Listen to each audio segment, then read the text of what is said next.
बच्चों, आज हम कक्षा 8 का पाठ 3 पढ़ेंगे। सामाजिक में हमें संसद क्यों चाहिए।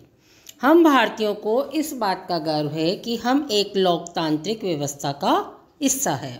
इस अध्याय में हम निर्णय प्रक्रिया में सहभागिता और लोकतांत्रिक सरकार के लिए नागरिकों की सहमति के महत्व जैसे विचारों के आपसी संबंधों को समझने की कोशिश करेंगे। यही वे तत्व है जो सम्मिलित रूप से भारत में एक लोकतांत्रिक व्यवस्था का निर्माण करते हैं। इस बात की सबसे अच्छी अभिव्यक्ति संसद के रूप में मिलती है। इस अध्याय में हम ये देखेंगे कि किस तरह हमारी संसद देश के नागरिकों को निर्णय प्रक्रिया में हिस्सा लेने और सरकार पर अंकुश रखने में मदद देती है। इसी आधार पर संसद भारतीय लोकतंत्र का सबसे महत्वपूर्ण प्रतीक और संविधान का केंद्रीय तत्व है। लोगों को फैसला क्यों लेना चाहिए। जैसा कि हम जानते हैं कि भारत 15 अगस्त 1947 को आज़ाद हुआ था। हमारा देश कब स्वतंत्र हुआ था बच्चों? हमारा देश है भारत, वो स्वतंत्र हुआ था 15 अगस्त 1947 को। इस आज़ादी के लिए पूरे देश की जनता ने एक लंबा और मुश्किल संघर्ष चलाया था। इस संघर्ष में समाज के बहुत सारे तबकों की हिस्सेदारी थी। तरह तरह की पृष्ठभूमि के लोगों ने इसमें भाग लिया। वे स्वतंत्रता, समानता तथा निर्णय प्रक्रिया में हिस्सेदारी के विचारों से प्रेरित थे। औपनिवेशिक शासन के तहत लोग ब्रिटिश सरकार से भयभीत रहते थे।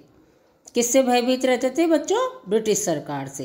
वे सरकार के बहुत सारे फैसलों से असहमत थे, लेकिन अगर वे इन फैसलों की आलोचना करते तो उन्हें भारी खतरों का सामना करना पड़ता था। स्वतंत्रता आंदोलन ने ये स्थिति बदल डाली।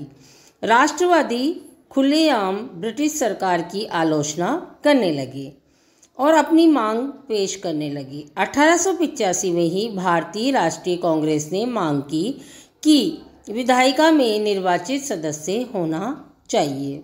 उन्हें बजट पर चर्चा करने तथा प्रश्न पूछने का अधिकार मिलना चाहिए। 1909 में बने गवर्नमेंट ऑफ इंडिया एक्ट से कुछ हद तक निर्वाचित प्रतिनिधित्व की व्यवस्था को मंजूरी दे दी। हालांकि ब्रिटिश सरकार के अंतर्गत बनाई गई ये शुरुआती विधायिका राष्ट्रवादियों के बढ़ते जा रहे दबाव के कारण ही बनी थी। लेकिन इनमें भी सभी वयस्कों को न तो वोट डालने का अधिकार दिया गया था, न ही आम लोग निर्णय प्रक्रिया में हिस्सा ले सकते थे। जैसा कि आपने पहले अभ्यास में पढ़ा था, औपनिवेशिक शासन के अनुभव और स्वतंत्रता संघर्ष में तरह तरह के लोगों की हिस्सेदारी के आधार पर राष्ट्रवादियों को विश्वास हो गया था कि स्वतंत्र भारत में सभी लोग अपने जीवन को प्रभावित करने वाले फैसलों में हिस्सा लेने की क्षमता रखते हैं। स्वतंत्रता मिलने पर हम एक स्वतंत्र देश के नागरिक बनने वाले थे, लेकिन इसका मतलब ये नहीं था कि सरकार जो चाहे कर सकती है। इसका मतलब ये था कि अब सरकार को लोगों की ज़रूरतों, मांगों के प्रति संवेदनशील रहना होगा। संघर्ष के सपनों और आकांक्षाओं ने स्वतंत्र भारत के संविधान में ठोस रूप ग्रहण किया। इस संविधान ने सार्वभौमिक वयस्क मताधिकार के सिद्धांत को अपनाया। सार्वभौमिक वयस्क मताधिकार का मतलब है कि देश के सभी वयस्क नागरिकों को वोट देने का अधिकार है। बच्चों, सार्वभौमिक वयस्क मताधिकार का मतलब क्या हुआ कि देश में जो जितने भी वयस्क नागरिक हैं ना, उन सबको वोट देने का अधिकार है। लोग और उनके प्रतिनिधि। सहमति का विचार लोकतंत्र का प्रस्थान बिंदु होता है।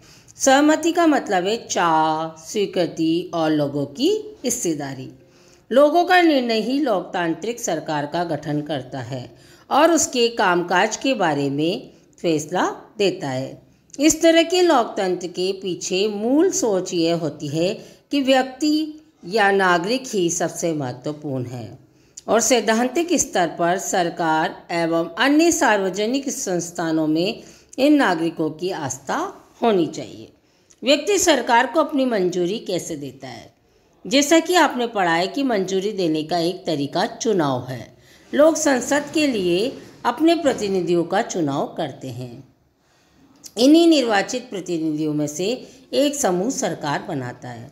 जनता द्वारा चुने गए सभी प्रतिनिधियों के इस समूह को ही संसद कहा जाता है। वह संसद सरकार को नियंत्रित करती है, उसका मार्गदर्शन करती है। इस लिहाज से अपने निर्वाचित प्रतिनिधियों के माध्यम से लोग ही सरकार बनाते हैं और उस पर नियंत्रण करते हैं। प्रतिनिधित्व का ये विचार कक्षा 6 और 7 की सामाजिक एवं राजनीतिक जीवन पाठ्य पुस्तकों का एक महत्वपूर्ण विषय था। आप इस बात से पहले ही परिचित हैं कि सरकार के विभिन्न स्तरों पर प्रतिनिधित्व का चुनाव किस तरह किया जाता है। आइए निम्नलिखित अभ्यास के माध्यम से इन विचारों को एक बार दोहरा लें। नंबर 1, विधायक एमएलए कौन होता है, उसका चुनाव कैसे किया जाता है, इस बात को समझाने के लिए निर्वाचन क्षेत्र और प्रतिनिधित्व शब्दों का प्रयोग करें। राज्य विधानसभा और संसद लोकसभा के बीच क्या फ़र्क है, इस बारे में अपने जो मित्रगण हैं, अपने आचार्य हैं, उनके साथ मिलकर के हमें चर्चा करनी है। ये संसद भवन का चित्र दे रखा है बच्चों, देखो। भारतीय संसद देश की सर्वोच्च कानून निर्मात्री संस्था है। इसके 2 सदन हैं, एक तो क्या है बच्चों, राज्यसभा, और दूसरा क्या है, लोकसभा। राज्यसभा में कुल कितने सदस्य होते हैं, 245 सदस्य होते हैं। देश के उपराष्ट्रपति राज्यसभा का सभापति होता है। और लोकसभा में कुल 545 सदस्य होते हैं। इसकी अध्यक्षता लोकसभा अध्यक्ष करते हैं। संसद की भूमिका। आज़ादी के बाद गठित की गई भारतीय संसद लोकतंत्र के सिद्धांतों में भारतीय जनता की आस्था का प्रतीक है। इस सिद्धांत है कि निर्णय प्रक्रिया में जनता की हिस्सेदारी और सहमति पर आधारित शासन।